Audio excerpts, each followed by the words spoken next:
Welcome and thank you all for joining us. I'm Gloria Palmer, the Executive Director of Green Mountain Academy for Lifelong Learning. Today's presenter is Dick Smith. Over the last 30 years, Dick has published various articles and maps on Vermont history and given history tours in Vermont. Both his two previous books covering the Revolutionary War in Vermont have been on bestseller lists, and his current book, Vermont Firsts and Other Claims to Fame, was recently released. He has made numerous presentations throughout New England and New York and has appeared on WCAX-TV and VPR. He also hosted the award-winning GNAT-TV series, History Where It Happened. Dick is a past president of the Manchester Historical Society and just concluded his third three-year term as a trustee of the Vermont Historical Society.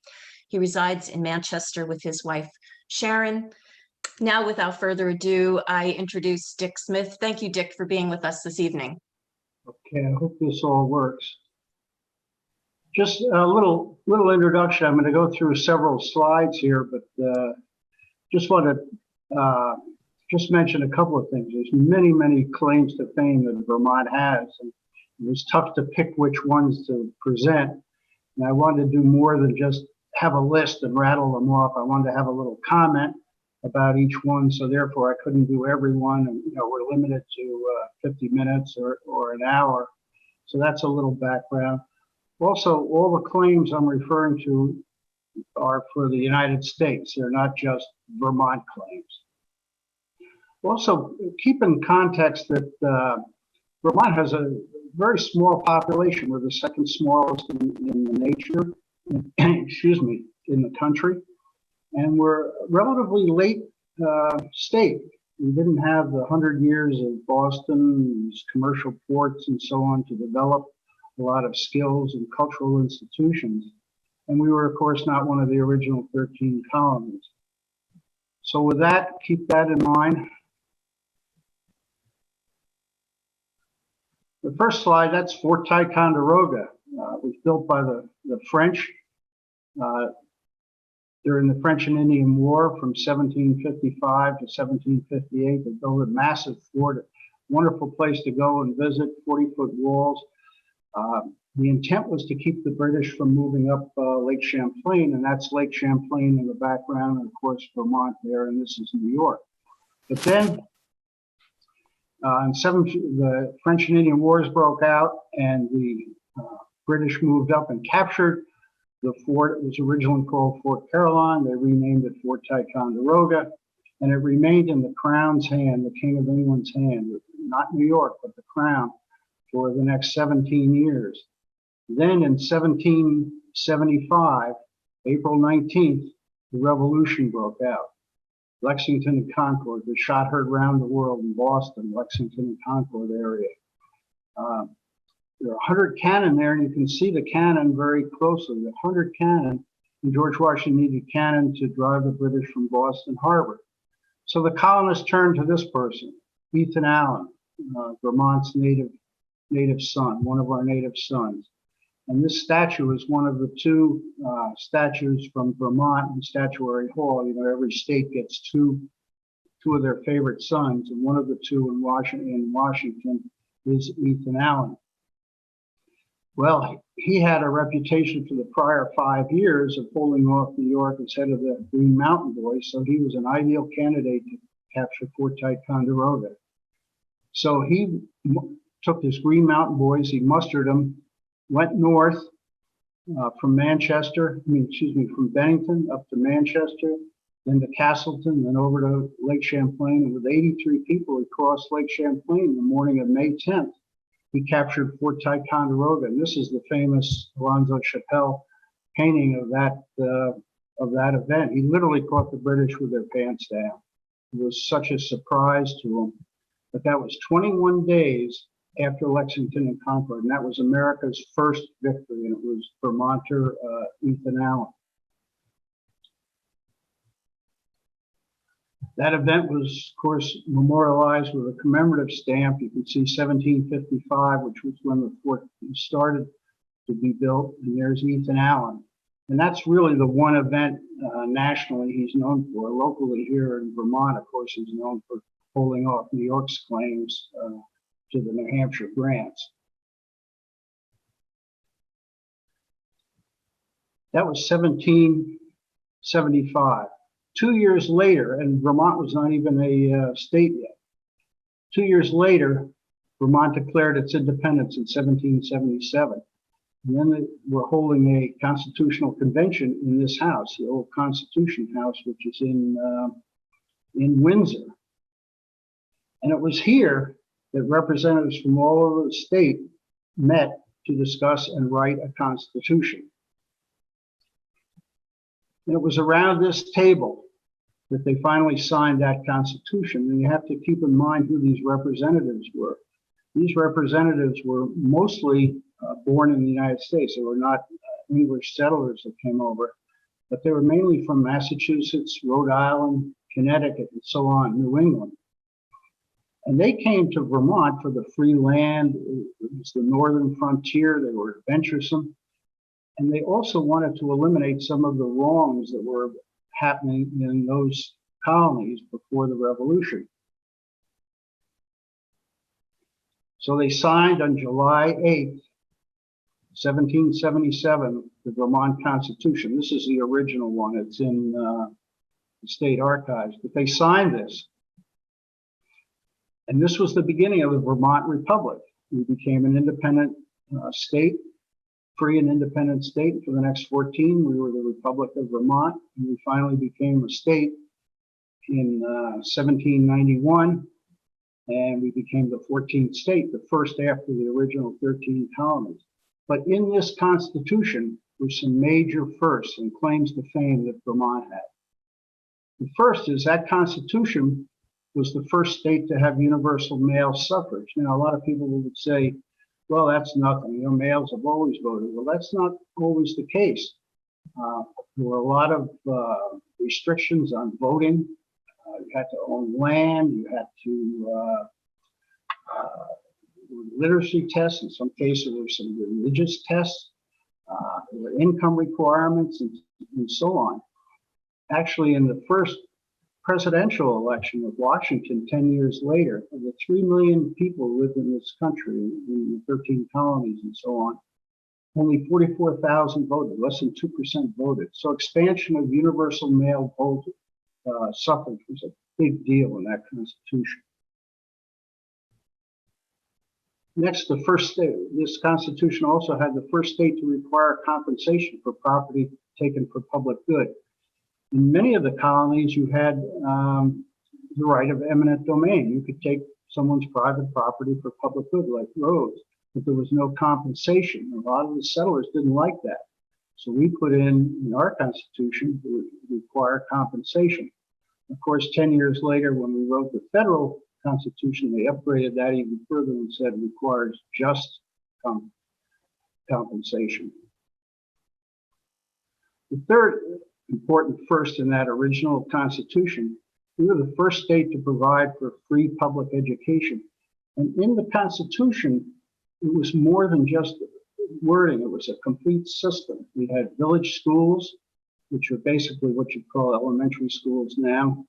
The county grammar schools, which is basically requiring a high school in each of the counties, the 14 counties in Vermont. And then, of course, for free university. One of those county schools, grammar schools, basically high school, was this, and it was the Orange County Grammar School. And one of the graduates of that was a man named Justin Morrill.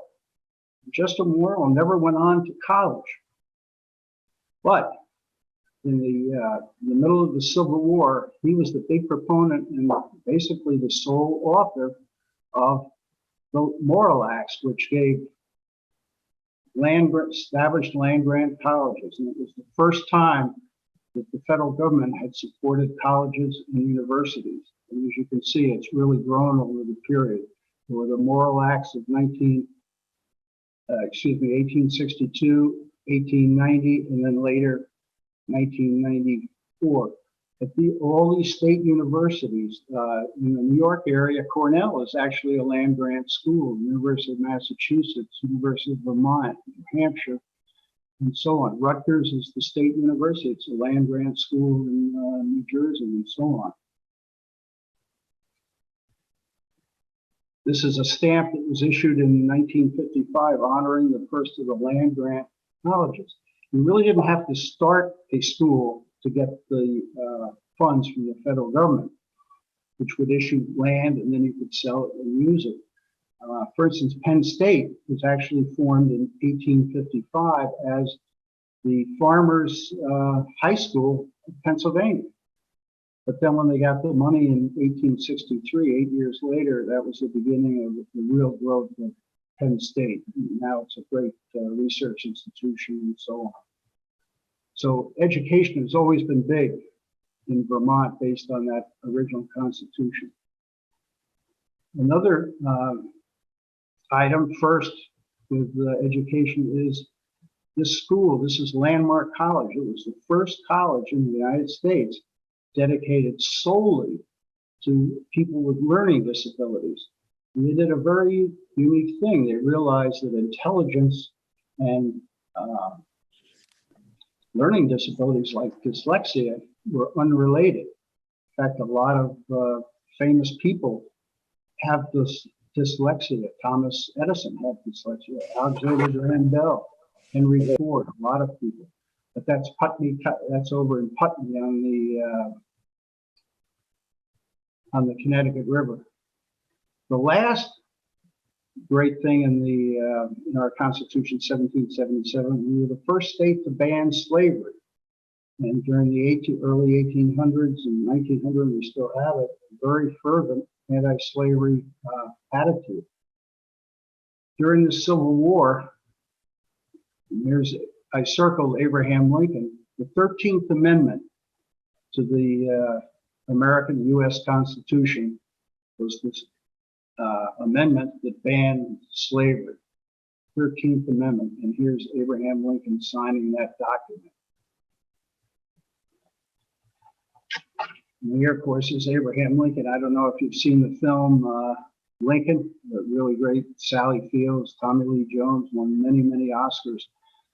But the whole film is based on the passage of the 13th Amendment to the U.S. Constitution. And actually, as it turns out, Lincoln, as you know, his oldest son, made his home in Manchester. He lived here, and he was the only son to survive. And his magnificent 412-acre estate is here in Manchester. The sole author of that 13th Amendment was Jacob Merritt Howard. And he was born in Shaftesbury, Vermont, southern Vermont. He went to school in Bennington, went to school in Brattleboro. He went to college in Williams College, which is just on the other side of the Vermont border. But there you can see that amendment that he wrote. And the wording was very, very simple. And the simplicity of that wording allowed that to work its way through Congress. Moving a little further forward, this is the Vermont State House in the capital in Montpelier. And it's the oldest actively used legislative chambers in the United States. Of all the capitals, these chambers are the original form. Beautiful building. If you take a trip up there, wonderful tours and everything else. Here is a statue on the top. That's Ceres, the goddess of agriculture. And actually, they took that down and replaced it, but the original Ceres is in the Vermont Historical Society. The building is actually off to the right here. But there's another claim here. Montpelier itself is the smallest state capital population-wise in the U.S. Only Pierre is the next smallest, but Montpelier is the smallest. The other claim to fame Montpelier has is it's the only state capital without a McDonald's. And this is a picture of a coffee cup I have that I still use. We got it in the 1990s, and even then they were promoting the fact that Montpelier didn't have a McDonald's. Of course, our population now is more up around 620,000. Vermont has always been big in farming and as a rural state. In fact, for many years, we were the most rural state in the Union, meaning the highest percentage of people living in rural small towns, 90% or whatever. But recently we lost that and we're now 0.002 or something, the second most rural state in the United States. Even though farming has declined, dairy farming has not. And this is a picture of a 4-H group that is just with the cows. Even though the dairy claims to fame a lot of times are more cows and people and so on, even though dairy industry has declined a little, we're still the #1 cheese making state with more cheesemakers per capita than any other state in the United States, almost double. Oh, excuse me. And Vermont also had the first Dairymen's Association. This is a thing made of cheese. I don't know what you call it, centerpiece made of cheese, and it was on display at Washington County Fair. They were promoting the use of Vermont cheeses. Another agricultural product, of course, is maple syrup. Vermont has about 2 million gallons of maple syrup a year produces, and the next biggest is New York, and it's less than half, about 800,000 gallons. And the reason Vermont is such a large producer is really multiple reasons. We have many of the sugar maples, and sugar maples versus other maples, sugar maples have about 2% sugar, and the others, excuse me, are around 1%. We also have a lot of groves, sugar bushes, groves of sugar maples, and that, since they're clustered, it makes it easier to set up sugar shacks and so on. It's also ideal for a family business, and Vermont was founded on small family farms. And this picture was taken in 1940. And you can see the boy, I think he was about 8 or 9. And also Vermont has a lot of the ideal days when producing maple syrup is good. At 20-degree nights and maybe 40 degrees during the day. So we have more days. Of course, I'm talking about real maple syrup, not this. None of these are real maple syrup. They don't even use the word maple. So what I'm talking about is the real maple syrup. Also in the early 1800s, before the Civil War, this rural environment, which involved blacksmiths and horses and wagons, produced 3 famous individuals that were Vermonters. The first was Thaddeus Fairbanks.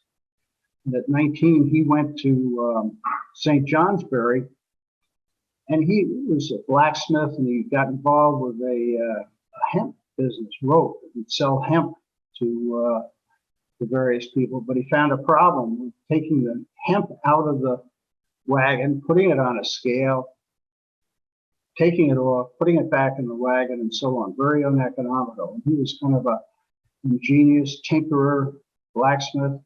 So he figured out a way to have a platform scale, and he invented the platform scale. He went on to have 43 other patents, but the original platform scale was Thaddeus Fairbanks of St. Johnsbury, Vermont, which is up in the Northeast Kingdom. The next is Elijah Otis. He was born in Vermont, Halifax, which is down near Brattleboro. He was born there, spent his younger years in Vermont, then he moved to Albany, then he moved back to Vermont, but then at the age of I think it was 19, he moved to Albany and then on down to Yonkers and so on. But he was a blacksmith, and since he had been in the hauling business, he was familiar with braking systems.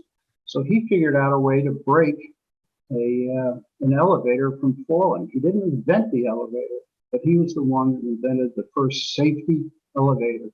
And if you can see up here the arrow, it's kind of my poor man's PowerPoint here, but I put an arrow in. The boy is cutting the rope, and of course it doesn't fall. This guy's ecstatic down here. I don't know. But that was Elijah Otis.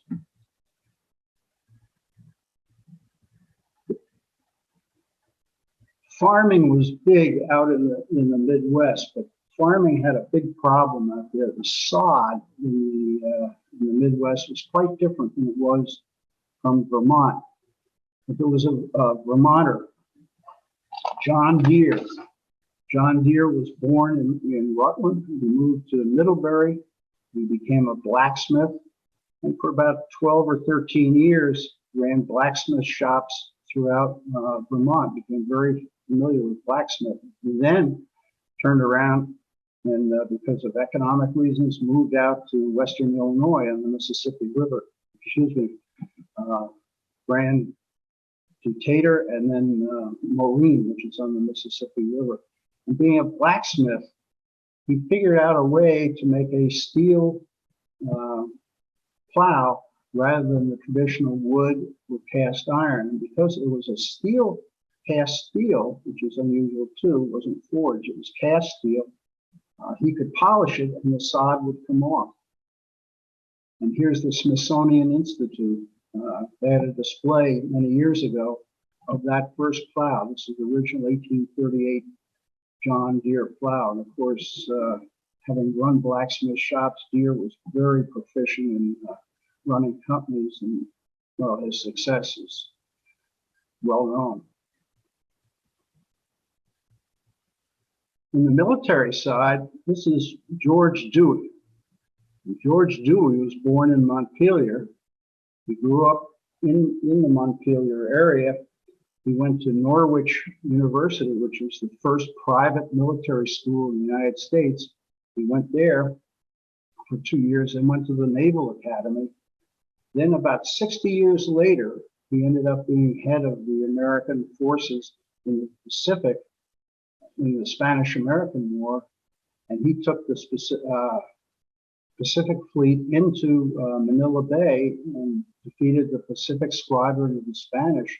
And within 6 hours, he was the victor, and he had no deaths, no loss of life. They say maybe one person, but basically there was no loss of life. And he was a great hero, and he was the first and only admiral of the Navy.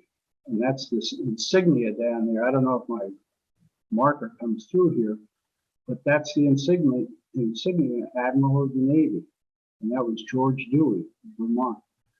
That was a big deal in 1999. They had a big celebration. They brought special trains from Boston. This picture is from Vermont Country Store. I mean, they really promoted it. And also, I had trouble getting rid of the reflection in my picture. And here's McKinley, President McKinley, with George Dewey reviewing the troops in Washington. Switching over a little to quarries. This is the entrance to a quarry. It's been used, very simple, been used for about 100 years. It's in Danby. It's on the other side of Dorset Mountain, and it's marble. It's the entrance to the world's largest underground marble quarry in the world. I have not been in there, but my wife has been in there, and she says it's spectacular. And I hope you get a feeling of the size. It goes in about 1.5 miles. It's really cavernous.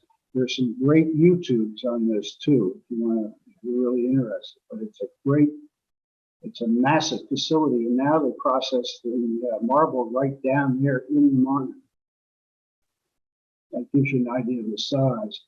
The other thing too is this marble is not just for crushed stone or anything like that for roads. This is beautiful architectural marble. You're looking at Vermont Danby marble, Jefferson Memorial. Supreme Court buildings. It's Danby white marble, beautiful blue. I don't know why I use this picture, but I found it fascinating. Anyway, Martha Stewart uses Danby marble. But the Vermont Quarries is actually owned by an Italian company, and they're the ones that operate the quarry in Danby. On the other side of the mountain in Dorset is the first commercial marble quarry in the U.S. Was opened in 1785. And people in the Manchester area certainly know this. But if you're not familiar with the size of it, here are two people to give you an idea of the depth of it. It was opened in 1785, operated for 100 years. It closed because of economic reasons, and then it reopened when the New York Public Library in the early 1900s specified Vermont marble. So the marble for the New York Public Library came from this. Now it's a swimming hole. If you sort of remember over here with my pointer, over here, it's about 90% full of water. Now it's, of course, a famous swimming hole here in Dorset. And there's the New York Public Library at 42nd Street. And, I'm trying to remember, I think this is Fifth Avenue. But all the marble here, at the time, it was the world's largest marble building. This is probably taken 1915, 1917, somewhere in that area. But if you look closely, there's 6 of these huge columns. So in addition to all the other marble, those single piece marble columns came from the Dorset Quarry. Switching to sports, this is Time Magazine. This is Andrea Mead Lawrence. Andrea Mead, and she married a man named Lawrence, Andrea Mead Lawrence. She was the first American alpine skier to win 2 gold medals in the same Olympics. And that was in 1952 at the Oslo Olympic Games. Of course, that's quite an honor to be on the cover of Time Magazine. I like this. This is a better picture of her. She's smiling and happy. Here's a picture of her skiing.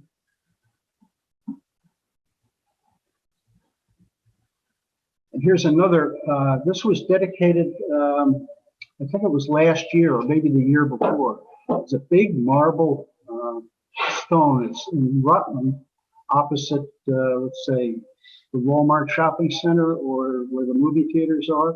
This is Merchants Row, but it was dedicated by her daughter. So it's quite a compliment. I mean, that was quite an accomplishment, and I don't think any American alpine skier has repeated that.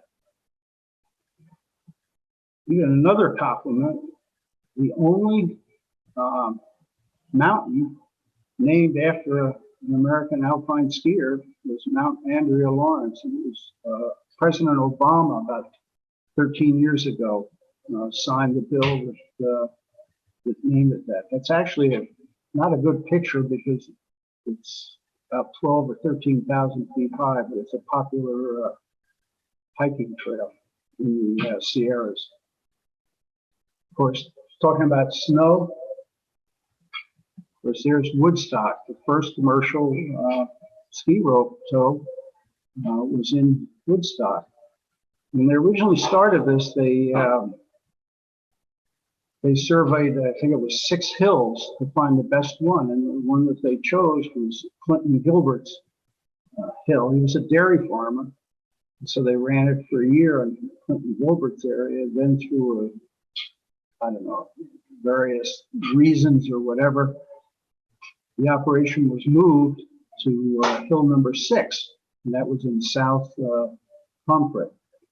And that became the basis of Suicide 6, and Suicide 6 eventually evolved into the first, they claim, the birthplace of American alpine skiing. Now this is for golfers. This is of interest.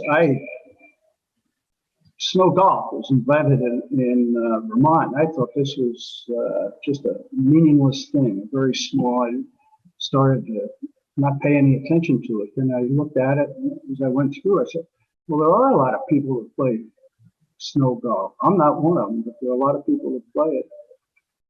Here's Stowe. They have a competition there. Here's in Canada, 18th annual snow golf, so it's a big deal. But what I found most interesting about snow golf is not so much that it was invented in Vermont, but who invented it.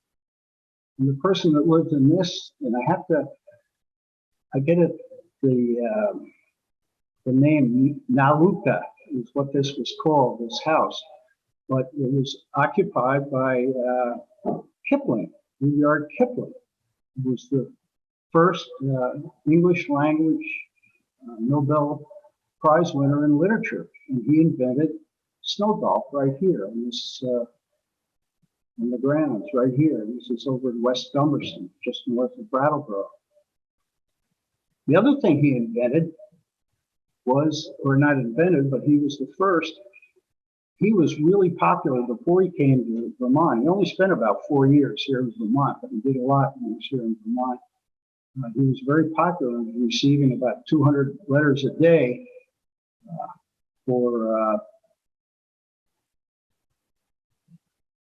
at the post office in Brattleboro. So just one second.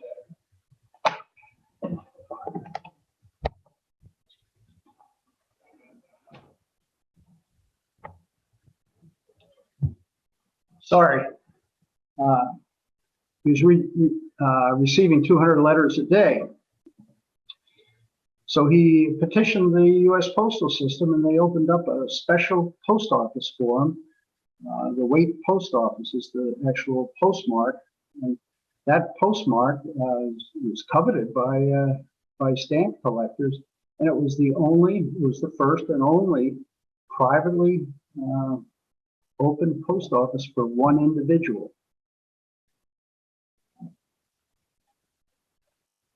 Another in the sporting area was the Long Trail. It's the oldest long distance hiking trail in the United States. I was very reluctant to say first. I've seen reference to first, but I just couldn't put myself out to say first, because probably some Native Americans have had hiking trails for long before this trail, but this was documented as the oldest. Of course, part of it now is shared with the Appalachian Trail. It goes about 272 miles to the north. It's the oldest long distance. And these three women in 1927 were the first women to hike the trail.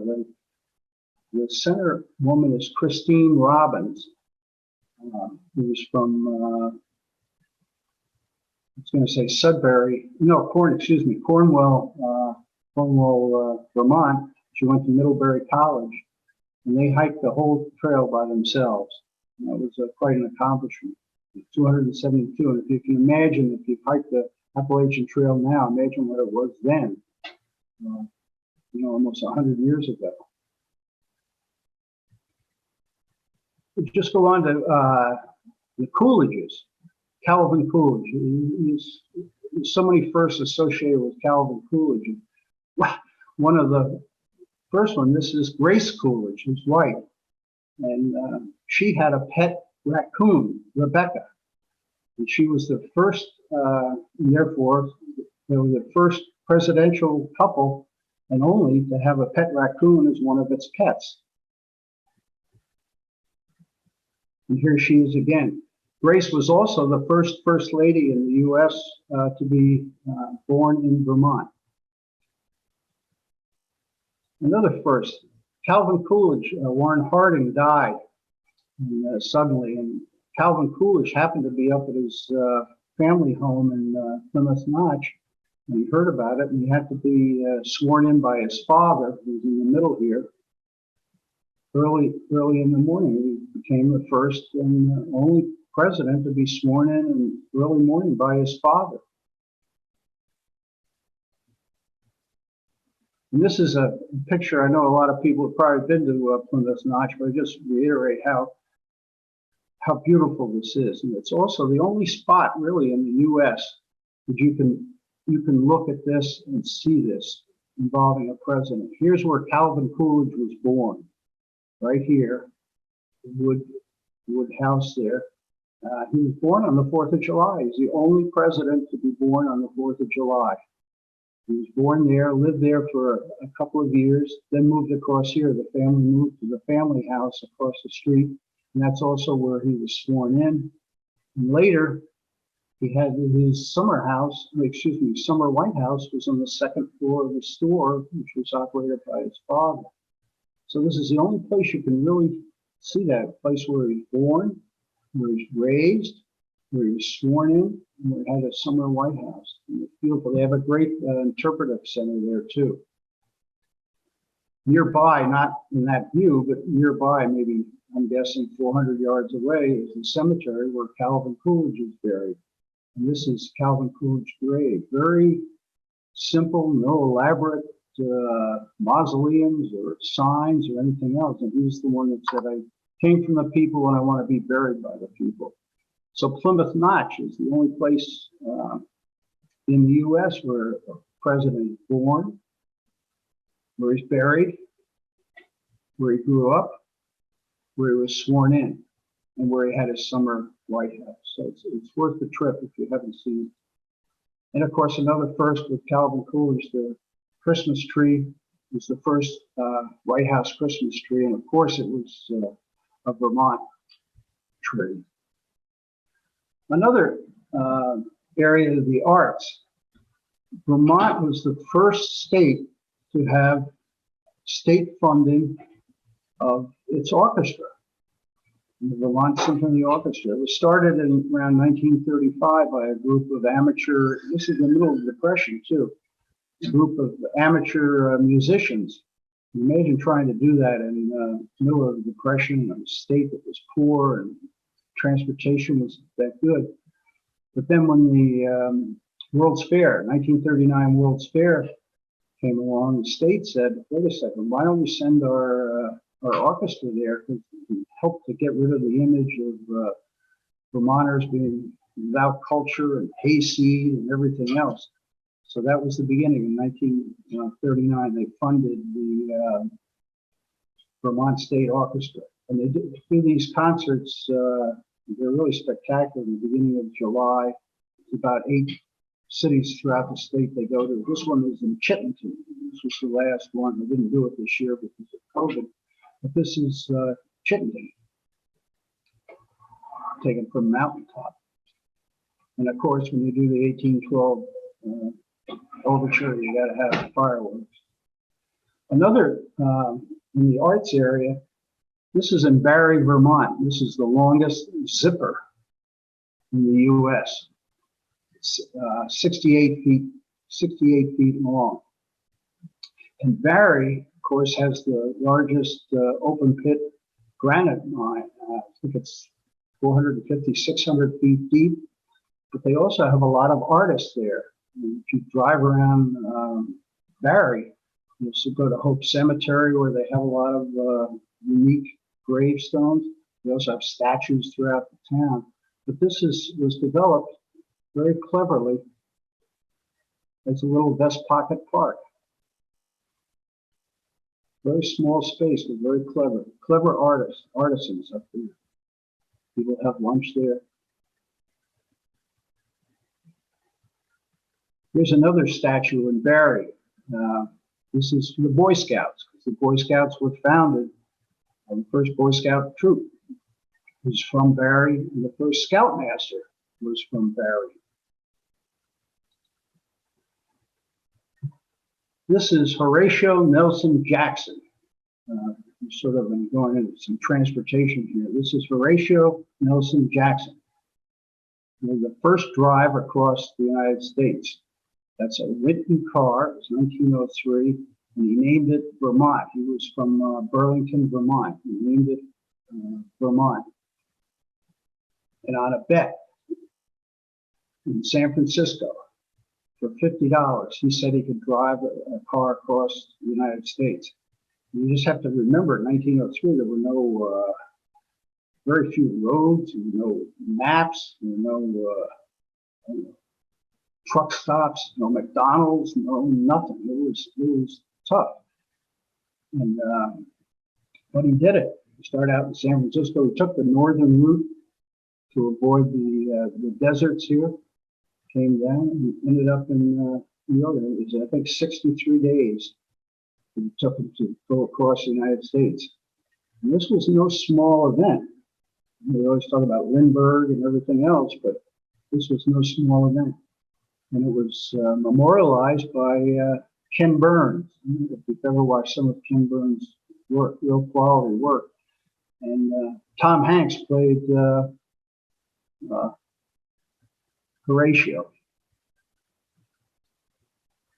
Also, the Smithsonian Museum in Washington, the Museum of American History, has this exhibit down there, which is fabulous. It shows you need to block and tackle to get out of all the sand and dirt and mud.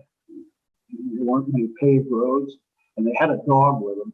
But here's Horatio Jackson. First to drive across the continent. What happened was, too, he drove, and then a couple of other people said that they thought they could beat him, so they wanted to go through the desert. So they tried to go through the desert. But, they were better financed, better cars, everything. But then Horatio Jackson made it, and he was the first one. This is on transportation, and this is sort of the serious but really important event that happened in the middle of the Great Depression, 1935.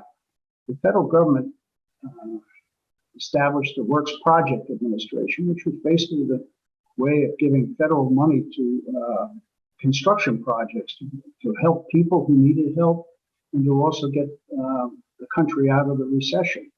And the proposal was for the Green Mountain Parkway, which would run from the Massachusetts border down here all the way up basically the spine of the Green Mountains to Canada. And there was a proposed big park up here in on the Canadian border. It was about 260 miles. So that was in 1935. In 1936, less than a year later, the people of Vermont rejected that. They voted that down, and it was a shock. It was the first major project to be defeated, and it was defeated by a vote, not just the government. And can you imagine that in today's environment, with the government handing out stimulus packages, that somebody comes along and says, "No, we don't want it," but they rejected it. And it was interesting. It wasn't really a Democrat versus Republican discussion. It was more urban versus rural. It was conservation versus developers. It was also southern part of the state versus the upper part of the state, because the southern people thought, well, once you build a highway along the ridge of the Green Mountains, and it would have really conflicted with the Appalachian Trail, the Long Trail. All the people would start to go up to the northern area and bypass all of southern Vermont. It was rejected. Something like a vote was at town meetings. It was a complicated voting system, but it was basically rejected. Now, just a couple of lasts. This is Vermont was the last state to get a Walmart, and that was in 1995, I think. And it was the last state to get a Target in 2018. This is the Rutland Walmart. The actual first Walmart in Vermont was in Bennington. And this was also another, and both of these were in older buildings that were repurposed for this, for these two stores. Now, it's also a case of point of view of whether this is good or bad. You know, you speak to some Vermonters and they'll say, "Oh, that was great.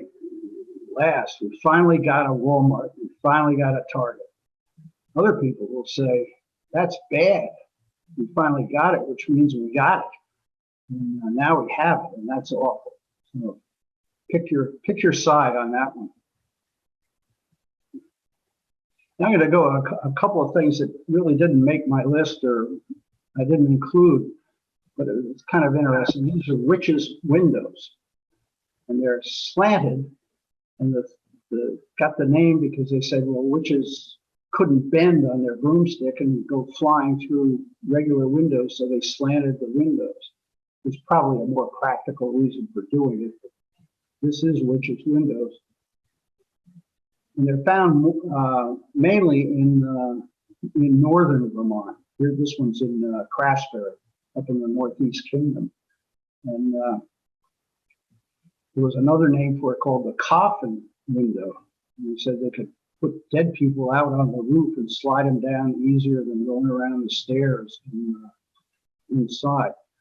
But the more I read about this, it was, first I saw something that was exclusively in Vermont, and then a couple of people said almost exclusively, and so on. So I really hesitated.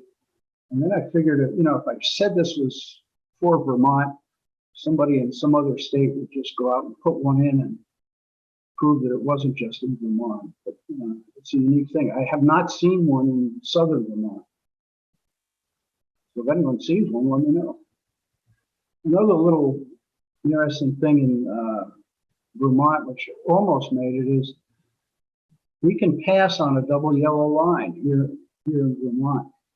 And I thought we were the only state to have that. I mean, there are restrictions with it, conditions, but basically you can pass on a double yellow line unless there's a sign on the side that says no passing zone. Then it turns out Pennsylvania has some sort of vague wording that may allow you to pass on a double yellow line. So it felt very uncomfortable putting it in as an absolute that we were the only state that could have a double yellow, that could pass on a double yellow line. The other one that I didn't put in was Fort Ty Ferry. I don't know if it shows up, but it's 1759. And it's a unique ferry because it's cable driven. There's no helm. This is just basically a barge being pulled by this powerhouse. There's no steering mechanisms at all. But as I got into it, I had seen, and they claim that they're the only one, the longest operating and so on. But this ferry wasn't operating consistently from 1759, so it couldn't be continuous. But there is something there because some of the other ferries are maybe three cables, or they're a different configuration on it. But it is a unique trip. It takes 7.5 minutes to go across Lake Champlain from Shoreham to Ticonderoga. It's Ticonderoga. We're looking from Vermont to Ticonderoga, New York. This is from New Haven, Vermont. This is a grave with a window in it. And there was a phase when people were really concerned about being buried alive. And there were a lot of inventions to allow the people inside to get out, or to have people quickly remove the grave if they found out that they were buried alive. But I haven't been able to find another grave or a reference to it in other states of a grave that has a window in it, so people could look in and see if you were still dead. But now for my last sort of finishing slides here, a key thing is, of course, is covered bridges. Vermont has twice the number of covered bridges per square mile as any other state in the United States. The next one is Pennsylvania, which has more covered bridges, but Vermont, being smaller, we have more per square mile, which also means your probability if you're visiting Vermont, you're going to see a covered bridge. And when we talk about covered bridges, we're talking about authentic covered bridges. In other words, the trusses on the sides really support the bridge themselves.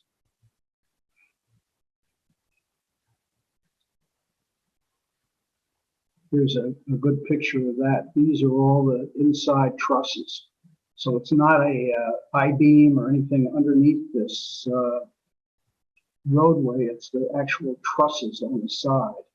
that support the bridge, and then you have the beams going this way, perpendicular to the trusses. Now, there's also another claim. Sometimes they list the Cornish-Windsor Bridge across the Connecticut River. There are 3 bridges across the Connecticut River. But the Supreme Court ruled that the western bank of the Connecticut River is the border with New Hampshire. So actually those 3 bridges are in New Hampshire, and it's New Hampshire that owns them. You know, you have about 5 feet in Vermont to get onto the bridge, but it's basically maintained and owned by New Hampshire, so it's not a true Vermont bridge. But anyway, we do have more authentic covered bridges per square mile than any other state.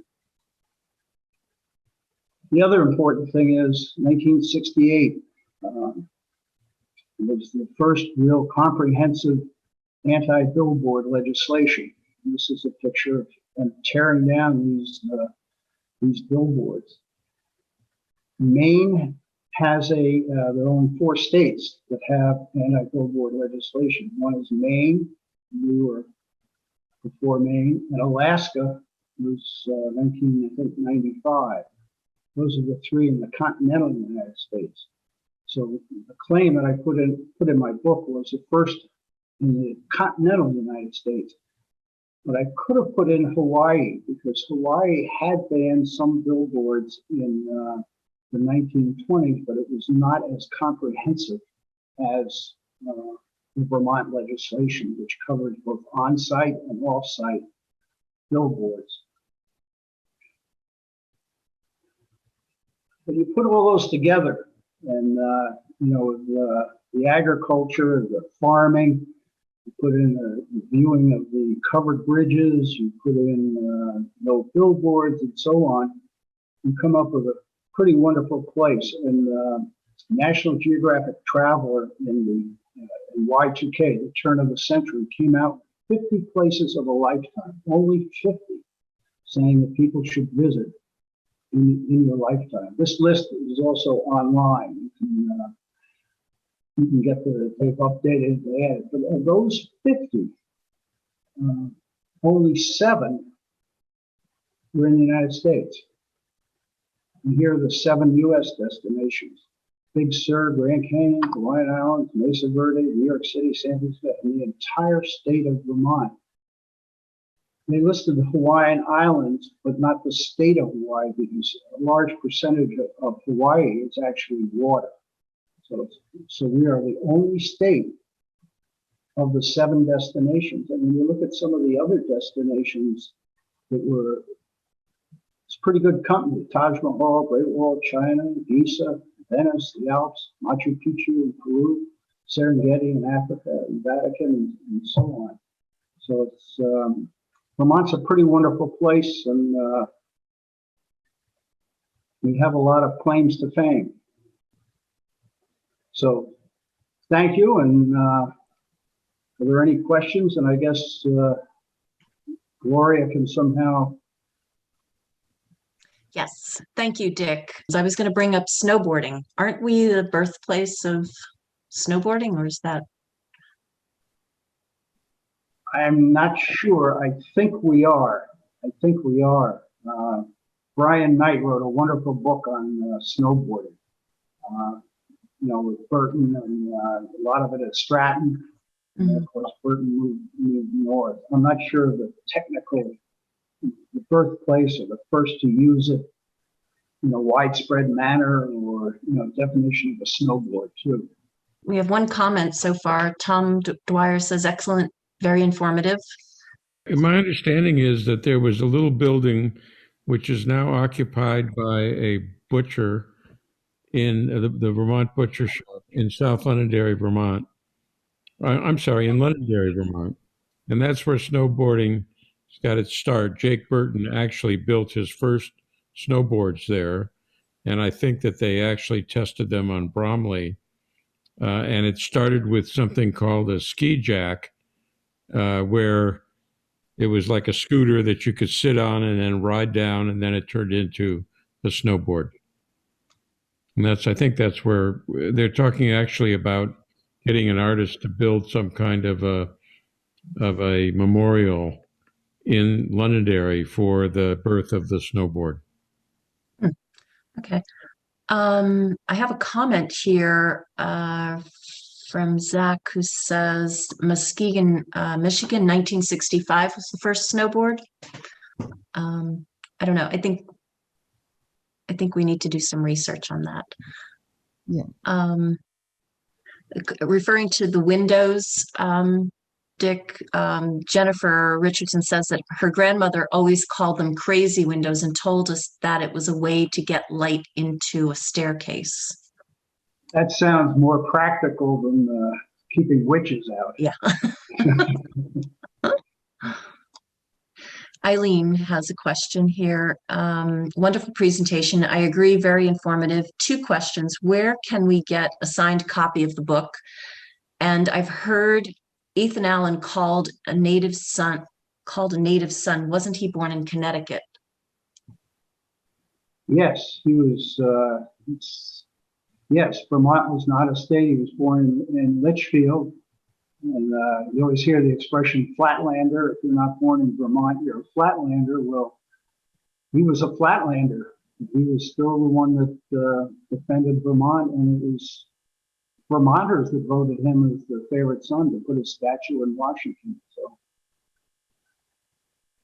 What about getting signed copies of your book? I don't know who it. Well, I tell you, if they just email you and you forward it to me, I don't know Eileen's last name, but or if she has my email address, just email me. Okay. I'll have to check with Northshire Bookstore and see if they can get some more copies in there. I think I bought the last copy this morning. Yeah, I could certainly find some. Somehow we can get it. What about Robert Frost? I did put in Robert Frost, and it escapes me now, but I included him because he was the first poet to win 4 Pulitzer Prizes for poetry. So he definitely had a first. And of course, you know, his house in, he wrote, I guess it was the poem New Hampshire down in Shaftesbury, which is now owned, his house there is now owned by Bennington College. And he taught up in Ripton at Middlebury. But yes, I definitely covered Robert Frost in the book. Wasn't Vermont one of the last New England states to get paved roads? Yes, and I also think it was the last state to get TV. I think the TV station was also the last. Yeah. That I'm not sure about the paved roads. I'm not sure of that. It's tough. Some of those are tough to research because you don't know if someone had one street down in Pownell or over in Brattleboro, and you know, for 30 feet it was an extension, and then the line was changed. It gets a little dicey. Perhaps Did you see that, Gloria? The last question. Vermont being the last state to get good internet.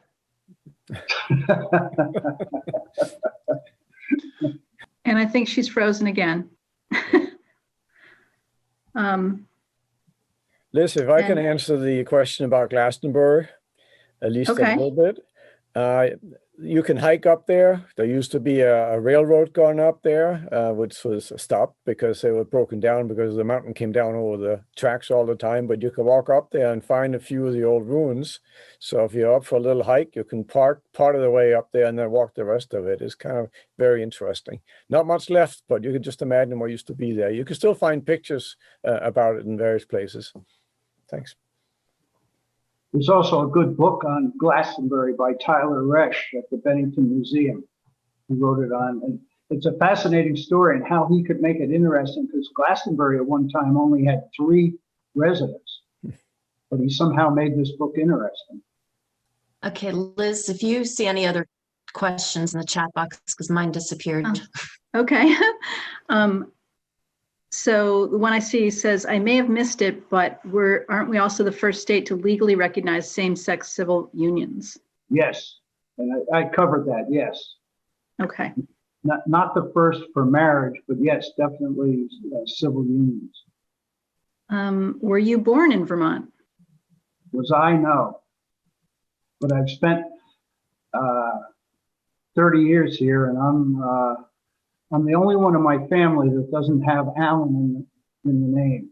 My brother was Donald Allen Smith. My father is Allen E. Smith. My grandmother was Elizabeth Allen and Christopher Allen. And the family is from Brattleboro, and somehow it's traced back to the Allen family.